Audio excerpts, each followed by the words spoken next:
just note from Robert's Rules specifically in terms of what I think we're talking about, which it notes that the parliamentarian is a consultant, commonly a professional, who advises the president and other officers, committees, etc.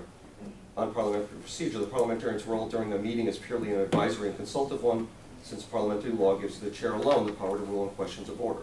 To your question, on a question of order, typically, it would go to the chairperson. The chairperson rules, doesn't vote, the chairperson simply rules. Now, having said that, Robert's Rules does provide one mechanism in place should the body disagree with the parliamentarian ruling of the chair, and that is an appeal. And in that case, any two members have a right to appeal, because you need two. The decision. So you make an appeal. The appeal is seconded by another member, and the question is essentially at that point of order, taken from the chair and given to the body for a vote. And that's the exception to, the only exception to the chair being the final authority on matters of order.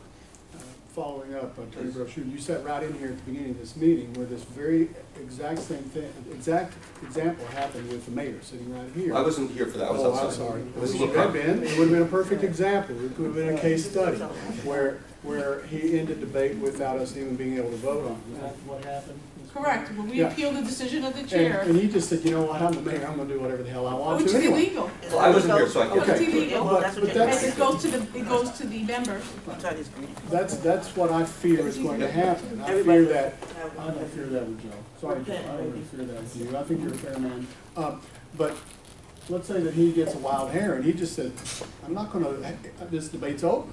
I'm just going to get up, we're just going to leave. Okay? What power does that parliamentarian really have, except for that we now have the moral high ground? The point of a parliamentarian is not, parliamentarian has no authority.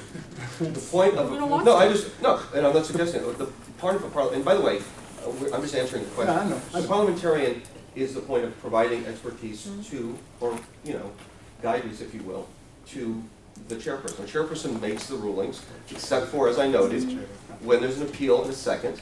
Now, those appeals are always done in the affirmative. So the question would be, let's say, for example, Joe as chair made a ruling. Then the appeal would be, should the ruling by the chair be upheld? That's always in the affirmative. Okay. And that way, a tie vote affirms the ruling. It means an affirmative majority of the board to disagree with that ruling to change the point of order. Okay? I'm sorry, go ahead. Do you have a follow-up? I was actually, you led me into the next thing. Why shouldn't we, in our bylaws, have that as an office to be elected and that person trained as part of our membership? Because the members make decisions. Boards can do it as they wish. If it's a non-binding. The difference is not to say conflict, but the issue with when you have members, because the question is who has the authority. You can't take, the parliamentarian would only be in the same position of being advice, because you can't take the chair's ability to make the final order. So that would be the thing you'd need to be careful of. Excellent. Okay, You thank done, you. Mr. Walker? Yes, thank you. I just want to get some other people who have had the opportunity yet to speak. Mr. Fonseca, Mr. Weldon, and then I'll come back for some. Yes, obviously we're looking for some order when we are having our meetings. And I think Mr. Bradley is passionate about this, so I would. We didn't get a cost attached to it, but I think if there is a cost attached to it, maybe Mr. Bradley should foot the cost. Hey! I'll deep in your pockets. I'll tell you what, I love the kids so much, I make a public commitment here on television right now. I will pay for the cost of Shipman and Goodwin to have our parliamentarian. How about that for public years about Bridgeport? At the election of the chair, every time he wants a parliamentarian there, I will pay all the expenses of Shipman and Goodwin so we can have a parliamentarian. That's how much I love our kids. How you like those apples? Hold on, that's Mr. Weldon, and then I'll come back to It seems to me, that I could be your parliamentarian. Let's say I did, and I cited a bunch of things that had no real basis in anything, but I sounded convincing. The benefit of having a representative of our council is he can't just say something.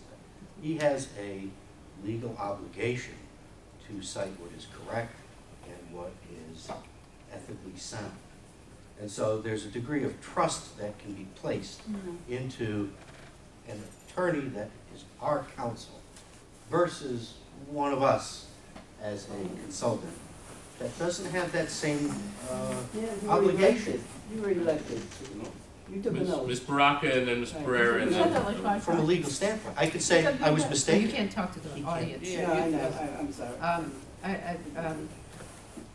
In the past, when we wanted to have, that happen, Ms. Stockman, you may remember, I'm sure you were on the board. Based on city charter, the, city attorney is the representative for this, legal representative for the board, and in the past, the city attorney's office has sent someone to our meetings when requested.